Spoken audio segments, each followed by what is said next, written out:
In today's video, we go get the red sled out of storage. Stay tuned.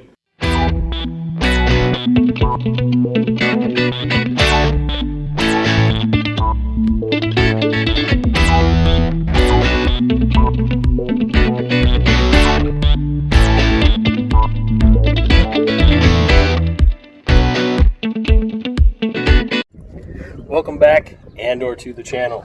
Today,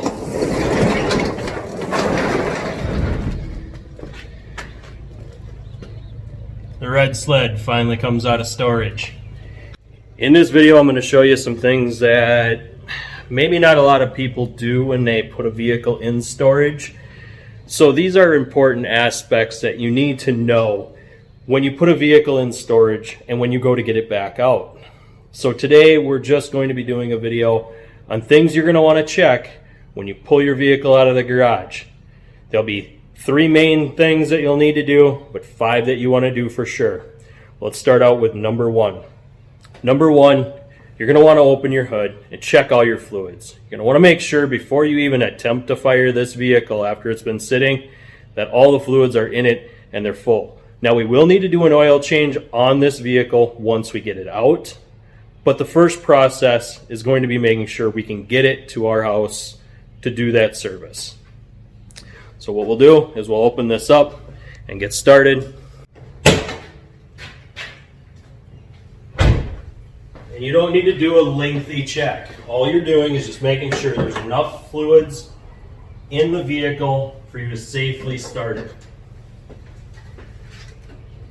Obviously, I'm going to check my brake fluid because I'm driving it to my house. I'm going to check my coolant, make sure that there's at least coolant in the reservoir. There is, but it is a little low. So we're going to top it off when we get back. Windshield washer fluid we won't need because we're only driving it a few miles. But we are going to want to check the oil to make sure it's full. And it is extremely dirty, which means we will be having to do an oil change on this vehicle.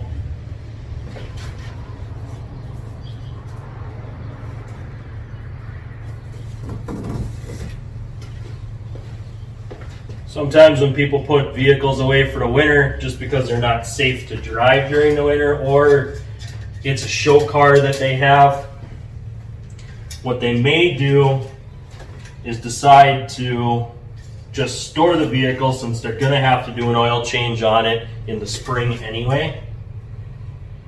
And that's what happened with this one. Is it got to the point where I realized I wasn't going to be able to drive it anymore. I parked it. And it's sat here for the last how many months.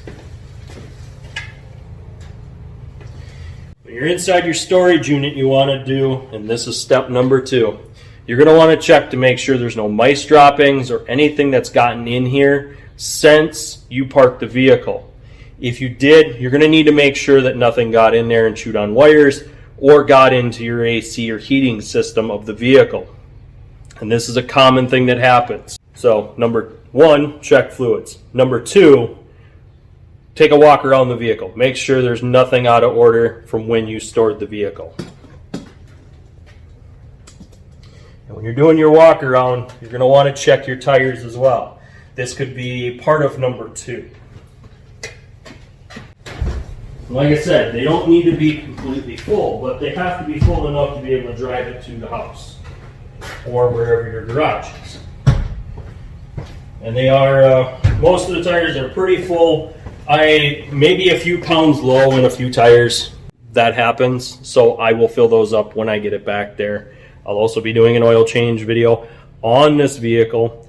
And we'll be doing, finally, a full channel review of all the vehicles I have for this channel, because this one finally came out of storage. So now that we've done that, step number 3.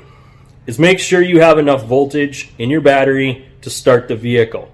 You can do this a couple of different ways. You can try turning on a few lights, make sure there's enough voltage there. You can also cycle the key, which you're going to want to do anyway. Cycle it a couple of times, make sure that you brought fresh fuel back up from the tank. And this gets into before you store your vehicle. Make sure you're running a non-oxygenated fuel before you store that vehicle so that the fuel in the tank does not go bad from the time that you park it till the time you pick it up. So remember, non-oxygenated fuel. Most of the time, that will be a 91 or a 93 octane. That way, when you come back to it, you can easily start the vehicle back up. So we're going to go ahead and cycle the key. So like I said, this part number 3 is checking voltage, getting fuel to the motor.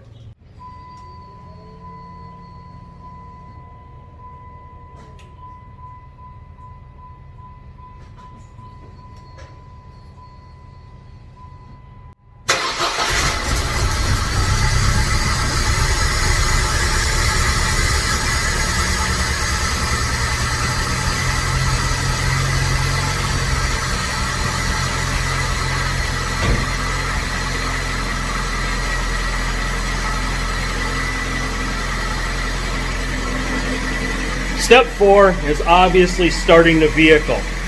You'll want to start it and let those fluids run. Yes, you may need to change them and you may need to do a service, but you want those fluids to fully come through the vehicle. Let it wake up, because sometimes you're going to have lifters that'll go flat over a winter, or you may have valves that are a little sticky. Let the vehicle fully get ready before you start pushing it to get it to move.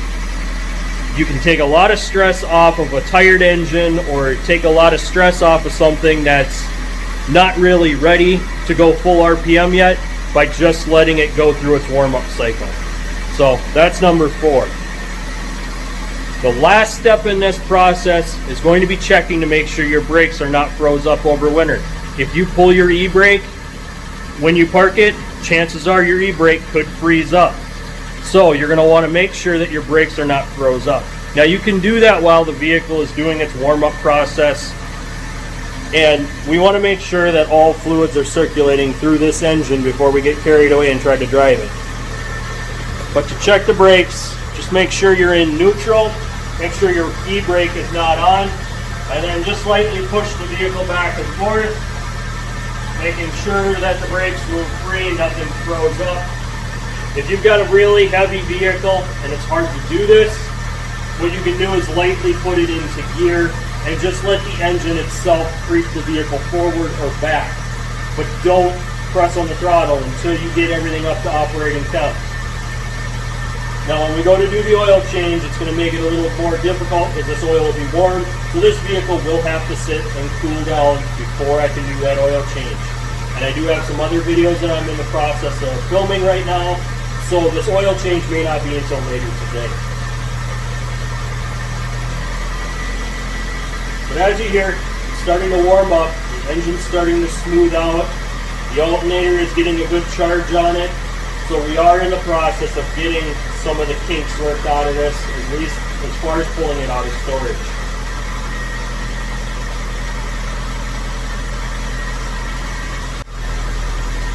So as you can hear, it's really starting to kind of come into its groove, be in its base idle where it normally always is.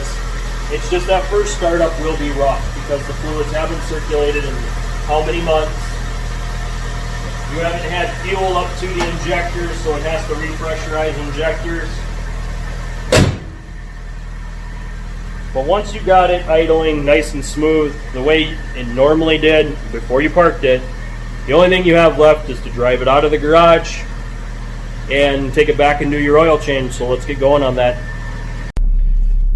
Okay, so now that we're sitting in the seat, if you weren't able to physically move the vehicle like I was talking about before, all you have to do is lightly put it into gear and don't press on the throttle. Just, you know, this one obviously has a clutch, so I can just slowly let the clutch out, let it do its thing to make sure those brakes aren't froze up. But I already checked that process, but that's what you would do if your vehicle's too heavy. What we're going to do is back this out of the garage now. And yes, this is the only manual on the channel. A little disappointing, I know. I wish I had a few more, but it's kind of all that I've got for manuals.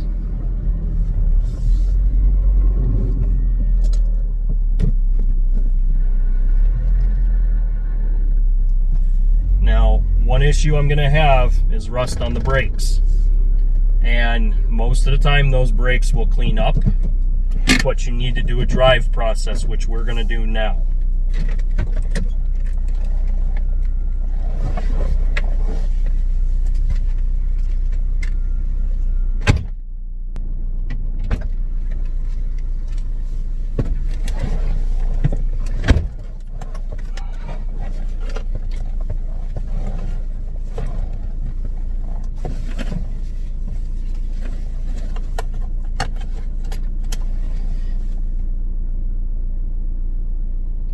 All right, so now we're ready to do that drive process.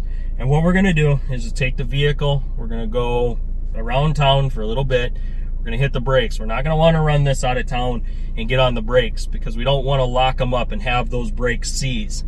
When you have that much rust or corrosion from sitting, you could cause a brake to seize, and that's the last thing you want. So the reason you'll wanna do the town driving is because it's less stressful on the vehicle, and if something happens, it's a lot easier to get it under control than it is when you're going at highway speed.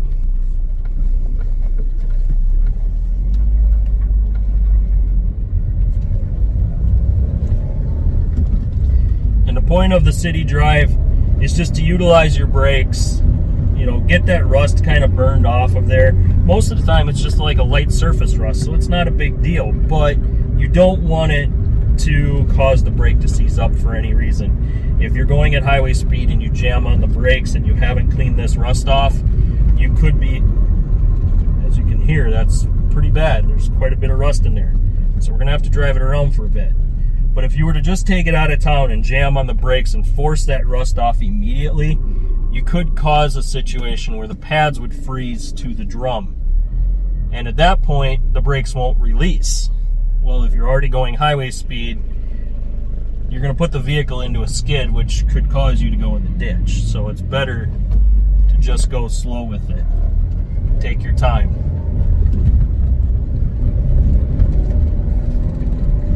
Like I said, you're circulating the fluids as well, so it's not that you're not doing something useful at the same time, because you don't want to get a vehicle out of storage, drive it 2 blocks to your house, and then shut it off and have the fluids not fully circulate through that engine.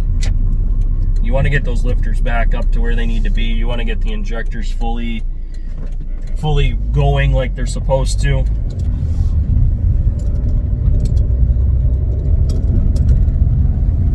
Sorry, my tripod in the car ain't very good. I'll work on that process for you because I do have some other stuff I want to do.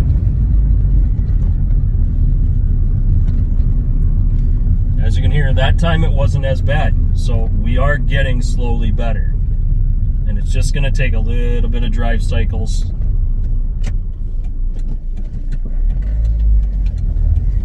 I can still hear it yet when I'm taking corners, when I'm coming on the brakes. I can still hear the grinding. So like I said, we're going to want to make sure we do a couple of braking cycles just to clean them up.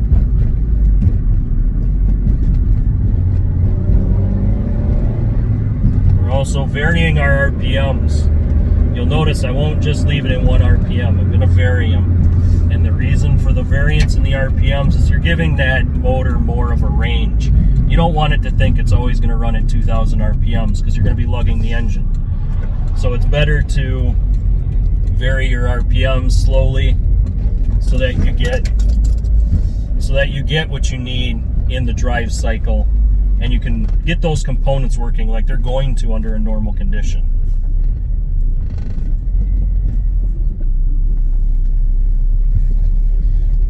I'm going to make a couple of pit stops, so I will be back with you shortly here. But I have a few things I got to pit stop before we finish this drive cycle. Okay, so let's finish up the last part of this test drive now that I've got my errands ran.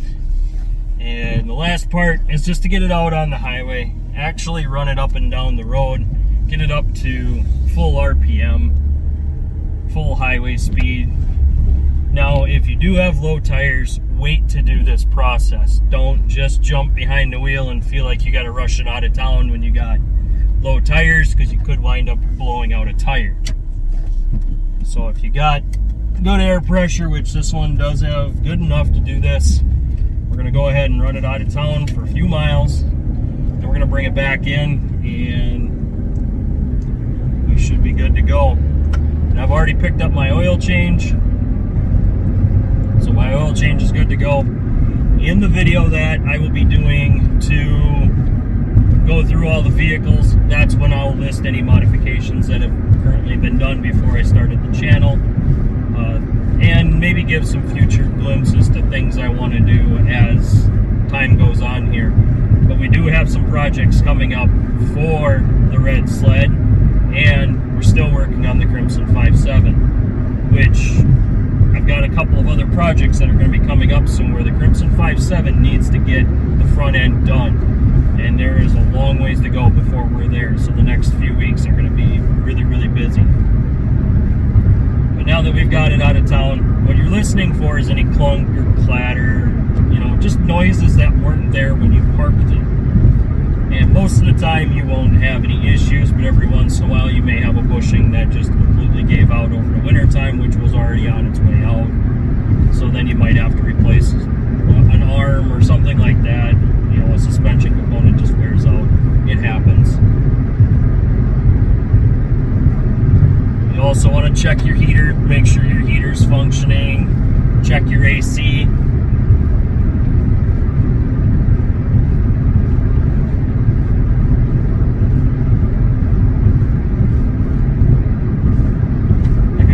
Test drive at night, make sure you check your lights before you actually take it on the test drive, just to make sure that you don't have any lights that are out or anything that you're going to get pulled over for. So better to check that stuff now.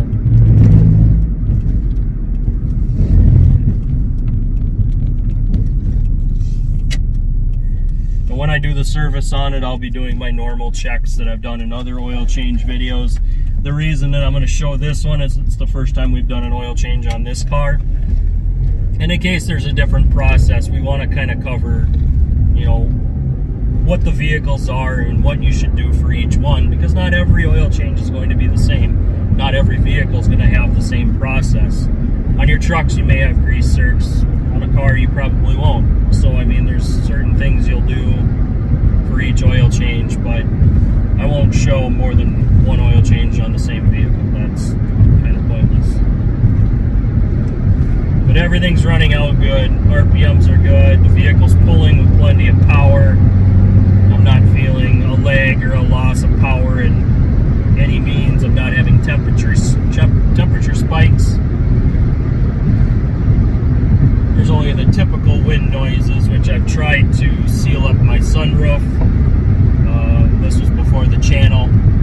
The sunroof was not operating, so I pulled the glass out, cleaned up any rust that was on it, and then I re-sealed everything and just sealed the window in place. And the window will not move, it will not go up and down. It's basically a moonroof at this point, not really a sunroof. It won't open and let fresh air in.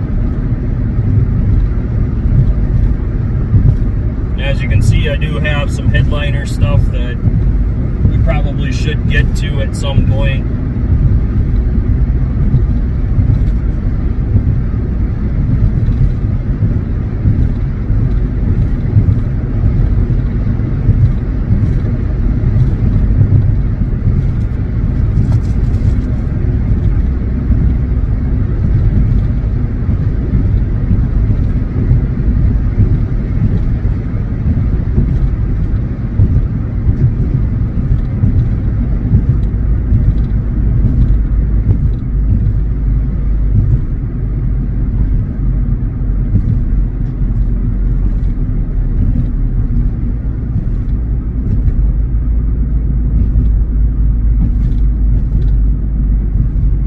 Now that we're coming back into town, the test drive was perfect. We haven't had any other issues that weren't currently there already.